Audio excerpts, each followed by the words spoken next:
నమస్తే. పిల్లలు గాని పెద్దవాళ్ళు గాని రోజంతా ఎనర్జెటిక్ గా ఉండి ఆడవాళ్లలో రక్తహీనత లేకుండా ఎముకలు బలంగా ఉండాలంటే రోజుకొక డ్రై ఫ్రూట్ లడ్డు తినాల్సిందే. ఈ రోజు నేను మీకు ఈ వీడియోలో మనకి ఎంతో శక్తినిచ్చే డ్రై ఫ్రూట్ లడ్డూల్ని ఇంట్లో ఈజీగా ఎలా తయారు చేసుకోవాలో చూపిస్తాను. ముందుగా స్టవ్ వెలిగించుకొని పాన్ పెట్టుకొని అందులోకి 2 టేబుల్ స్పూన్ల దాకా నెయ్యిని వేసుకోండి. నెయ్యి కొంచెం వేడవగానే 2 టేబుల్ స్పూన్లు కిస్మిస్లు వేసుకొని వేయించుకోండి. స్టవ్ ని లో ఫ్లేమ్ లో పెట్టుకొని వేయించుకోండి.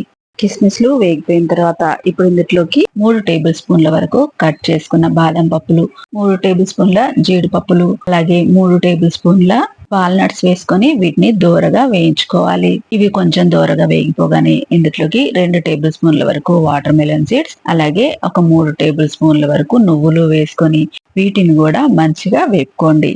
ఇవన్నీ దోరగా వేగడానికి ఒక 5 నిమిషాలు టైం పడుతుంది. చూడండి, డ్రై ఫ్రూట్స్ అన్ని ఇలా వేగిపోగానే ఇందులోకి ఒక కప్పు ఎండు కొబ్బరి పొడిని గాని లేదంటే తురుమును గాని వేసుకోండి. కొబ్బరి పొడి వేసిన తర్వాత ఒక్క 2 నిమిషాల పాటు ఈ కొబ్బరి పొడిని కూడా వేపుకోవాలి. కొబ్బరి పొడి డ్రై ఫ్రూట్స్ అన్ని కూడా ఇలా చక్కగా వేగిపోగానే ఇప్పుడు ఈ మిశ్రమాన్ని అంతా కూడా తీసేసి ఒక వెడల్పాటి గిన్నెలో వేసుకొని వీటిని చల్లారనివ్వాలి. ఇప్పుడు ఇదే ప్యాన్ లోకి ఇంకొక 2 టేబుల్ స్పూన్ల వరకు నెయ్యి వేసుకొని నెయ్యి వేడైన తర్వాత ఇందులోకి 3 టేబుల్ స్పూన్ల దాకా గోందును వేసుకొని వేయించుకోవాలి. స్టవ్ ని సిమ్ లో పెట్టుకొని ఇలా వేపుకున్నా అంటే 5 నిమిషాల్లో ఈ గోందు చక్కగా పొంగుతుంది. ఇలా పొంగిన ఈ గోందంతా కూడా వేరే ప్లేట్ లోకి తీసేసుకొని దీన్ని కూడా పూర్తిగా చల్లారనివ్వాలి.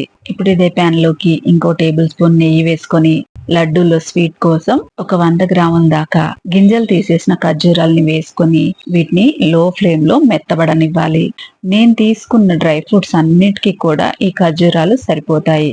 ఇలా ఖర్జూరాలు కొంచెం మెత్తబడగానే ఇందులోకి ఒక హాఫ్ కప్ నీళ్లను పోసి ఈ ఖర్జూరాల్ని ఉడికించండి. చూడండి, ఒక 5 నిమిషాలకి ఖర్జూరాలన్నీ ఇలా మెత్తబడిపోయాయి కదా.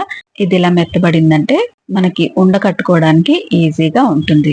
కొంచెం దగ్గర పడేలాగా ఇలా వేయించేసుకొని పైనుంచి ఇంకొక టేబుల్ స్పూన్ నెయ్యి వేసేసి స్టవ్ ఆఫ్ చేసి దీన్ని పూర్తిగా చల్లారనివ్వాలి. చల్లారే లోపు మనం ముందుగా వేయించి పెట్టుకున్న డ్రై ఫ్రూట్స్ అలాగే కూడా చల్లారిందో లేదో ఒకసారి చెక్ చేసుకొని ఇలా క్రష్ చేసుకోవాలి. చూడండి, గోందంతా కూడా ఇలా క్రష్ చేసుకున్న తర్వాత ఇప్పుడు ఈ గోందంతా కూడా డ్రై ఫ్రూట్స్ లలోకి వేసేసుకోవాలి. అలాగే ఉడికించి పెట్టుకున్న డేట్స్ మిశ్రమాన్ని అంతా కూడా ఇందులో వేసుకోవాలి. ఇది కొంచెం గోరువెచ్చగా ఉన్నప్పుడే మనం ఉండ చుట్టుకోవాలండి. ఇలా వేసుకున్న తర్వాత వీటన్నిటిని కూడా మంచిగా కలిసేలాగా కలుపుకోవాలి. మీకు ఏ సైజులో అయితే లడ్డూలు కావాలో ఆ సైజులో లడ్డూలు చుట్టుకోండి.